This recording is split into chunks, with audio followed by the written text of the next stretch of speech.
नमस्कार। आज हम एक बहुत ही दिलचस्प विषय पर बात करने वाले हैं। हमारा दिमाग और हमारी आंत यानी गट, जी। इनके बीच एक गहरा कनेक्शन है। कई लोग तो आंत को दूसरा दिमाग भी कहते हैं। हाँ, बिल्कुल। आज हम एमेरान मायर के काम को आधार बनाकर इसे थोड़ा और समझने की कोशिश करेंगे।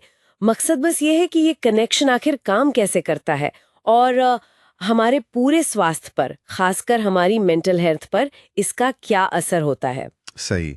मतलब कैसे हमारी भावनाएं पेट पर असर डालती हैं, या फिर वो अरबों गट बैक्टीरिया, उनकी क्या भूमिका है, और हमारा खाना पीना, लाइफस्टाइल, ये सब कैसे इसे बेहतर या बदतर बना सकता है। हम्म। चलिए शुरू करते हैं।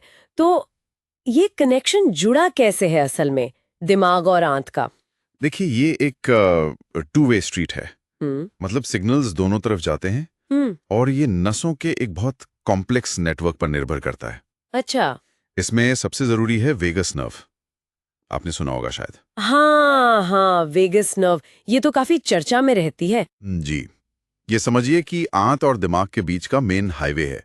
ये लगातार सिग्नल भेजती रहती है, पाचन को कंट्रोल करना, और यहाँ तक कि हमारे मूड और स्ट्रेस पर हमारी प्रतिक्रिया को भी ये प्रभावित करती है। ओह। और एमरन मेयर इस पर जोर देते हैं कि ये सिग्नल बहुत सूक्ष्म हो सकते हैं ना, जिन्हें शायद हम कॉन्शियसली महसूस भी नहीं करते। बिल्कुल सही। हम सचेत रूप से शायद ना जाने पर हमारा शरीर और दिमाग इन पर लगातार प्रतिक्रिया देते हैं। हम्म। और जब आंत से कोई परेशानी वाले सिग्नल, मान लीजिए वेगस नर्व से ब्रेन तक जाते हैं, तो वो चिंता या उदासी जैसी भावनाओं को बढ़ा सकते हैं। ओ।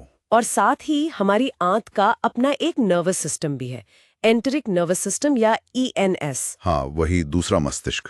एग्जैक्टली वो काफी हद तक अपने आप काम करता है, लेकिन वेगस नर्व के जरिए दिमाग से लगातार बात करता रहता है। तो वेगस नर्व और ईएनएस तो हो गए, लेकिन आजकल वो गट माइक्रोबायोम, मतलब आंत के बैक्टीरिया की भी बहुत बात होती है। एमरन मेयर क्या कहते हैं इस बारे में? हाँ, वो इसे बेहद बेहद जरूरी मानते हैं। ये जो खरबों माइक्रोब्स हैं हमारी आंत में, ये पाचन, इम्यूनिटी और मेंटल हेल्थ के लिए बहुत महत्वपूर्ण है। अच्छा। रिसर्च साफ दिखाती है कि गट बैक्टीरिया और जो चिंता, अवसाद जैसी मानसिक स्थितियां हैं, उनमें गहरा लिंक है। और एक बहुत दिलचस्प बात, जैसा मेयर बताते हैं, कि हमारे शरीर का लगभग 90% सेरोटोनिन। 90%? हाँ, 90% सेरोटोनिन, जो कि मूड कंट्रोल करने वाला एक अहम केमिकल है, वो आंत में बनता है, और इसमें गट बैक्टीरिया का रोल होता है। ये तो कमाल की बात है। मतलब अगर इन बैक्टीरिया का बैलेंस बिगड़ जाए, जिसे शायद डिस्बायोसिस कहते हैं, जी, डिस्बायोसिस। तो उसका सीधा असर हमारे मूड पर पड़ सकता है। निश्चित रूप से। ये डिस्बायोसिस सिर्फ मूड वाले केमिकल्स को ही नहीं, बल्कि पाचन, इम्यूनिटी और यहाँ तक कि शरीर में इन्फ्लेमेशन, मतलब सूजन के लेवल को भी बिगाड़ सकता है। इसका असर बहुत फैला हुआ है। और ये रास्ता उल्टा भी काम करता है ना, मतलब स्ट्रेस या नेगेटिव भावनाएं, बिल्कुल। वो भी तो पेट खराब कर देती हैं कई बार। बिल्कुल। स्ट्रेस से क्या होता है, शरीर की लड़ो या भागो वाली प्रक्रिया चालू हो जाती है। हाँ। इससे कॉर्टिसोल जैसे स्ट्रेस हार्मोन निकलते हैं, और ये हार्मोन आंत के काम करने का तरीका बदल सकते हैं। जैसे वो आंत की जो परत है उससे ज्यादा पारगम्य बना सकते हैं, जिसे लीकी गट भी कहते हैं। अच्छा, लीकी गट। हाँ, मतलब आंत की दीवार कमजोर हो जाती है, तो कुछ ऐसी चीजें खून में जा सकती हैं जो नहीं जानी चाहिए, और इससे शरीर में सूजन बढ़ सकती है। ओ, तो ये पूरा चक्र है एक तरह से। जी। और लंबे समय तक चलने वाला स्ट्रेस अक्सर आईबीएस जैसी पाचन समस्याओं से जुड़ा होता है। और बिगड़ी हुई आंत, जैसा हमने कहा, वो वापस ब्रेन को संकट के सिग्नल भेजकर चिंता या अवसाद को और बढ़ा सकती है। तो अगर ये कनेक्शन इतना जरूरी और शक्तिशाली है, तो इसे ठीक रखने के लिए या बेहतर बनाने के लिए हम क्या कर सकते हैं? यकीनन खान पान का रोल होगा इसमें। बहुत बड़ा रोल है। हम जो खाते हैं उसका सीधा असर हमारे गट माइक्रोबायोम पर पड़ता है।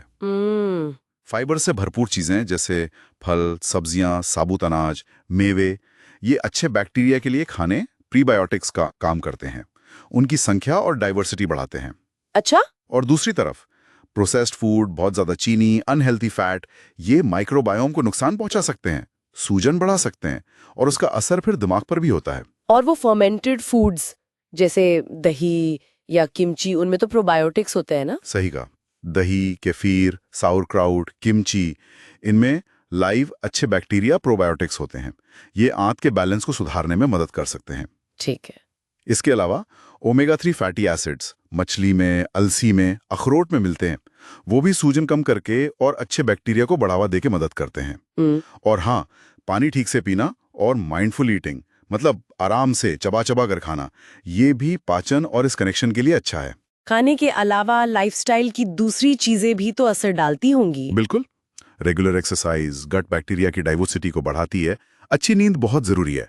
नींद कम हो तो स्ट्रेस हार्मोन बढ़ते हैं जो आंत को नुकसान पहुंचाते हैं। हाँ, ये तो है। और स्ट्रेस मैनेजमेंट टेक्निक्स जैसे मेडिटेशन, गहरी सांस लेना, योगा, ये स्ट्रेस का असर कम करके आंत और मन दोनों को फायदा पहुंचा सकती है। ये सब सुनकर तो ये बिल्कुल साफ हो जाता है कि हमारा मन और हमारी आंत कितने गहरे जुड़े हुए हैं।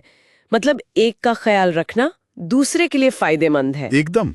तो हमें शायद स्वास्थ्य को एक होलिस्टिक तरीके से देखने की जरूरत है, जिसमें मेंटल हेल्थ और डाइजेस्टिव हेल्थ दोनों शामिल हों। बिल्कुल। और ये हमें सोचने पर भी मजबूर करता है ना कि इस गहरे कनेक्शन को देखते हुए भविष्य में इलाज कैसे बदल सकते हैं। क्या हम मानसिक और शारीरिक दोनों सिस्टम्स को एक साथ एड्रेस करने वाले ट्रीटमेंट देख पाएंगे? हाँ, ये सोचने वाली बात है। और गट माइक्रोबायोम की और कौन सी ऐसी भूमिकाएं हो सकती हैं जिनके बारे में हम अभी जानते ही नहीं, जो हमारे स्वास्थ्य को शायद बहुत गहरे स्तर पर प्रभावित करती हों? ये कुछ सवाल हैं जिन पर विचार किया जा सकता है।